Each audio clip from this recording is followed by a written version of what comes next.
अब प्रिंस को इन इंसिडेंट्स के कुछ महीनों बाद उसके भाई मलिक के किंगडम में भेजा जाता है ताकि प्रिंस भी अपने भाई जैसे ही एक महान लीडर बन पाए। लेकिन जब प्रिंस मलिक के राज्य में आता है तो वो यहाँ एक युद्ध होता देखता है और यहाँ ये युद्ध मलिक के राज्य से एक मिथिकल आर्मी सोलोमन आर्मी की पावर को हथियाने के लिए है। प्रिंस मलिक से उसके खजाने के तहखाने में मिलता है एंड मलिक बताता है कि वो ये वॉर हार रहे हैं और युद्ध से पीठ दिखाकर भागने की जगह वो अपना आखिरी दाव इस सोलोमन की आर्मी को आज़ाद करने के बारे में सोचता है। लेकिन प्रिंस के मना करने पर कि अगर वो आर्मी को ना कंट्रोल कर पाया तो मलिक कहता है कि हम इस मैजिक सील से आर्मी को दोबारा सील कर देंगे एंड इसी के साथ वो अपनी मैजिकल सील से इस आर्मी को आज़ाद कर देता है।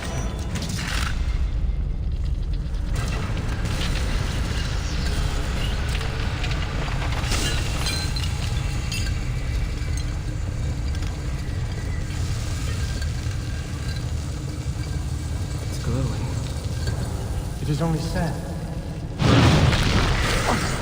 What is...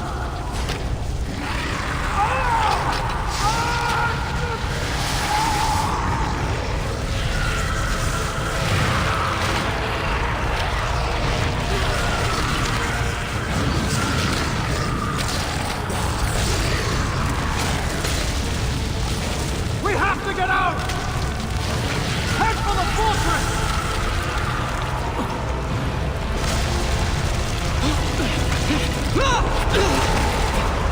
लेकिन ये आर्मी बहुत ही खतरनाक एंड अजीब सैंड मॉन्स्टर से भरी है और ये मॉन्स्टर जिसे भी छूते हैं उसे सैंड में बदल देते हैं। और आर्मी के आजाद होने के बाद मलिक के हाथ से मैजिकल सील नीचे गिर जाती है और इसके 2 टुकड़े हो जाते हैं और एक टुकड़ा प्रिंस उठा लेता है और एक मलिक। और मलिक अपने सारे सोल्जर्स को सैंड मॉन्स्टर बनता देख समझ जाता है कि इस सील की मदद से वो दोनों सैंड मॉन्स्टर नहीं बनेंगे। प्रिंस मलिक को ढूंढते एक अजीब पोर्टल से राजिया से मिलता है जो कि एक जिन ऑफ मरीद यानी कि एक सुपरनेचुरल प्रजाति की है और वो उसे बताती है कि ये आर्मी सोलोमन की नहीं बल्कि सोलोमन को मारने के लिए बनी थी जिससे मरीद के लोगों ने सील कर रखा था।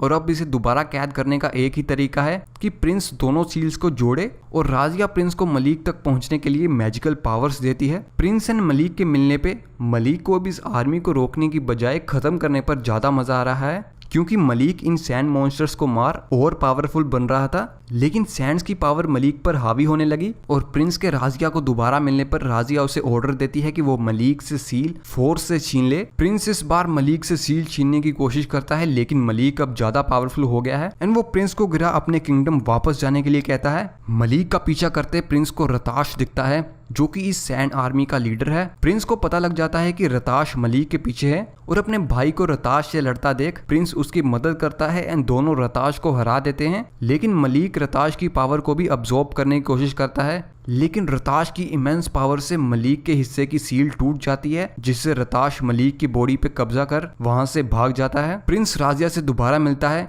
जो उसे बताती है कि उसका भाई अब रताश के कब्जे में है और अब इस आर्मी को खत्म करने का एक ही तरीका है कि प्रिंस रताश को खत्म करे। राजिया प्रिंस को डिजिन्स वॉर ढूंढने के लिए कहती है जो रताश को मार सकती है। रास्ते में प्रिंस को रताश दोबारा दिखता है जो मलिक को खत्म कर अपनी नॉर्मल फॉर्म में पहुंच चुका है। इसी के साथ प्रिंस डिजिन की स्वॉर्ड ढूंढ राजिया से दोबारा मिलता है।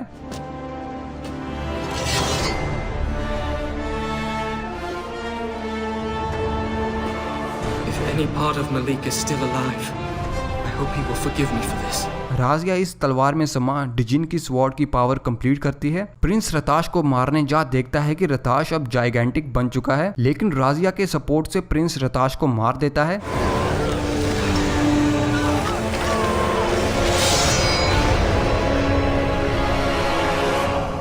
जिससे सारे लोग जो सैंड्स में तब्दील हो चुके थे वो नॉर्मल हो जाते हैं। प्रिंस को मलिक का मरता शरीर दिखता है और मलिक प्रिंस को कहता है कि उसे किसी ट्रेनिंग की जरूरत नहीं, वो कमाल लीडर बनेगा बिल्कुल किंग सोलोमन के जैसे।